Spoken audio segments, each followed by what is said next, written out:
Setelah FIFA resmi mencoret Peru sebagai tuan rumah Piala Dunia U17 pada November mendatang, muncul rumor Indonesia coba menawarkan diri jadi tuan rumah pengganti. Wakil Ketua Komisi 10 DPR fraksi Golkar, Hetiva Saifuddin menyebutkan ada harapan Indonesia menjadi tuan rumah Piala Dunia U17 setelah status Peru sebagai tuan rumah dicabut FIFA. Hetiva berharap kesempatan tuan rumah Piala Dunia U17 juga dibahas Erick Thohir kala bertemu dengan FIFA hari ini. Tadi juga saya ketemu Pak Wakil ya, ada Pak Yunus Nusi juga. Kelihatannya masih ada harapan-harapan ya, bagaimana nanti kita mungkin berusaha untuk menjadi tuan rumah untuk U17 mungkin yang barangkali masih atau ajang-ajang lain lah gitu ya yang bisa memberikan sedikit mungkin hiburan ya di tengah-tengah situasi yang mungkin betul-betul ya bagi kita ini satu pukulan. Disinggung soal kans Indonesia menawarkan diri jadi tuan rumah Piala Dunia U17, Menteri Pemuda dan Olahraga Dito Aryo Tejo bilang akan membicarakan hal itu setelah ada hasil pertemuan antara Ketua Umum PSSI Erick Thohir dengan FIFA hari ini.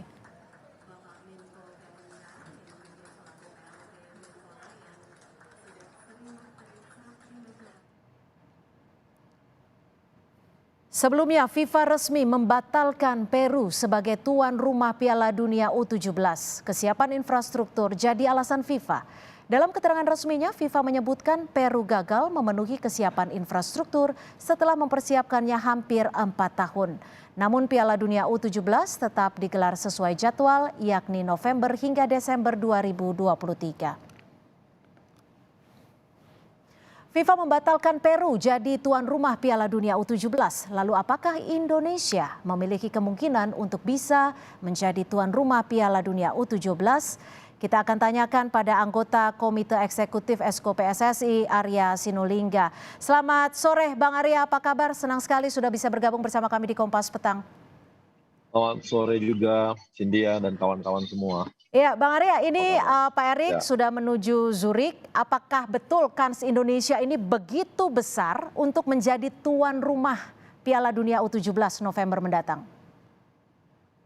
Kita sih nggak bicara dulu tuan rumah Piala Dunia ya, karena yang sekarang ini fokus kita adalah bagaimana kita bisa lepas dari ban FIFA. Karena kalau di ban FIFA itu semua mimpi-mimpi itu nggak ada. Mau U17, bahkan SEA Games pun kita nggak bisa ikut main. Bahkan yang paling berat misalnya teman-teman PSM yang kemarin juara Liga 1 dan Bali United yang juara Liga 1 juga tahun lalu, itu kemungkinan besar juga tidak akan bisa tampil di Asian Champion ya. Asian Champion Cup yang memang diperuntukkan bagi pemenang-pemenang Liga 1 di setiap negara. Jadi itu mimpi yang masih jauh ya. Kalau kita sih lihatnya yang utamain lah bagaimana supaya kita lepas dari ban FIFA gitu. Bukan ke usia 17 itu nanti aja itu gitu. Oke, tapi perbincangannya saat ini Pak Erick Thohir sudah ada titik terang belum soal itu? Belum, kita kan masih Pak Erick kan baru sampai tadi ya. Jadi ya masih proses, kita tunggu aja beliau bisa bertemu dengan Gianni, kemudian bisa menyampaikan proposal yang kita ajukan supaya kita tidak di-ban FIFA. Tapi gini Bang Arya, kalau kita bicara soal fasilitas Indonesia dan juga infrastruktur maupun persiapan, ini kan bisa dikatakan hampir 99% siap untuk menggelar Piala Dunia U17. Apakah ini bisa dijadikan faktor untuk istilahnya dalam tanda kutip merayu FIFA? Saya senang juga ya bahwa FIFA clear ya ketika menyampaikan bahwa Peru itu gagal karena infrastruktur, gitu. Ya kan?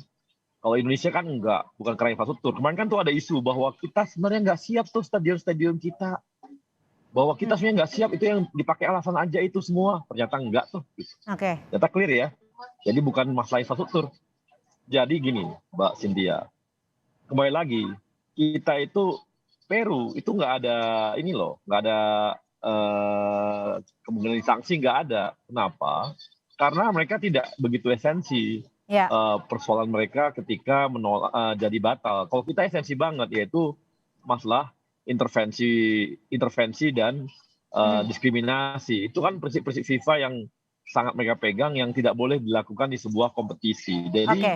bagi kita itu berat. Itu yang berat, Mbak. Jadi kita masih belum lah ya, kita masih jauh Tapi cara begini, mengenai Bang Arya, kalau uh, kita boleh berandai-andai, ini kan fans bola di Indonesia cukup besar.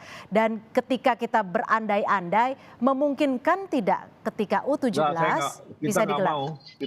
Kita nggak mau ngomong andai-andai deh, Mbak. Ini hukuman kita ini bisa berat loh. Hmm, Karena kita melakukan yang namanya intervensi. Ingat nggak tahun 2015 itu intervensi loh. 2015 itu intervensi dan kita di-ban sama FIFA setahun. Ya, itu hmm. berat. Jadi masalah intervensi dan diskriminasi itu jadi sesuatu prinsip. Jadi saya nggak mau lah, kita nggak mau berandai-andai bahwa kita akan begini, kita akan ada harap. Udahlah, kita loloskan dulu nih. Tahapan pertama loloskan dulu nih Indonesia dari ban FIFA. Oke, Setelah itu baru kita bicara mengenai yang lainnya. Jadi kalau sudah ada itu kejelasan bahwa kita nggak di-ban FIFA, nah itu baru bicara lain kita. Gitu. oke. Itu dulu Jadi yang kita fokus bicarakan. utamanya seperti itu dulu ya, Bang Arya ya? Ya, ya. Jadi kita fokus utamanya kita tidak disanksi FIFA. Kalau disanksi FIFA ini mimpi semua itu. Makanya jangan, dan kita nggak mau ya, kita nggak mau memberikan harapan-harapan kepada supporter kita, kepada bangsa Indonesia, kepada pemain. Wah, kita akan ada nih U17. Janganlah, kita jangan Oke. nggak mau. Kita bukanlah pengumbar mimpi gitu, tapi Ya. kita hadapi mana yang berada di depan kita, itu yang kita hadapi sekarang gitu. Oke, ini sejauh ini kan pertemuan Pak Erik dengan FIFA bisa dikatakan dalam jangka waktu yang sangat singkat, dalam jangka waktu pendek. Ya. Apakah ini juga ada titik terang terkait hal ini? Karena belum bertemu, Mbak, jadi belum bisa dibuat apapun. Tapi blueprintnya, ya, proposal dan lain sebagainya sudah Proposal disiapkan ya siap. Bang Arya ya? Sudah disiapkan. Jadi gini, kita menyampaikan sebuah proposal blueprint karena kan FIFA itu bicara mengenai transformasi. Kita ingat nih, Brunei kemarin itu sampai 5 tahun di ban FIFA karena mereka memang tidak serius untuk melakukan transformasi di Brunei. Sehingga 5 tahun loh dikasih di ban. Maka kita pun akan membuat bahwa kita serius loh buat transformasi. Nggak muluk-muluk, tapi ada timeline, target jelas. Karena FIFA tahu mana yang muluk-muluk, mana yang nggak mungkin dilakukan, mana yang main-main. Sehingga target kita itu sekarang. Jadi Pak Erik kemarin kami bersama-sama Pak Erik semua tim menyiapkan proposal yang namanya Garuda Emas itu. Itu yang kita sodorkan ke FIFA. Moga-moga FIFA lihat bahwa kita Indonesia memang serius untuk melakukan transformasi. Karena kalau tanpa itu kita susah, Mbak. Oke. Itu kan seperti infrastruktur aja. Ya. Pak Basuki dari PU Pera, Menteri Pak Basuki itu sudah melakukan sebuah perubahan-perubahan di stadion kita ya. Beliau ratusan tuh ada yang mereka diaudit oleh beliau dan untuk diperbaiki. Itulah bagian juga transformasi dari bola kita gitu. Iya, singkatnya Bang Arya, timeline seperti apa dan target waktu perbaikan persepak bolaan Indonesia ini berapa lama? Singkat saja. Nanti Mbak gini, dalam setahun ini udah ketahuan nih apakah kita di track yang benar atau nggak benar. Dari liga yang kita, mulai dari liganya, kompetisinya, kemudian pembinaannya. Apakah pembinaan ke bawah untuk usia muda, apakah pembinaan untuk wasit, dan sebagainya, kemudian juga supporter dan lain-lain. Nah, kalau ini kita bisa lakukan dengan baik, ketahuan setahun ini bisa ketahuan apakah benar atau apa benar gitu. Secara menyeluruh dan diusahakan ataupun diupayakan dalam waktu sesingkat-singkatnya untuk memperbaiki pesepak bolaan di tanah air. Terima kasih Bang Arya Sinulinga, anggota Komite Eksekutif PSSI sudah bergabung bersama kami di Kompas Petang.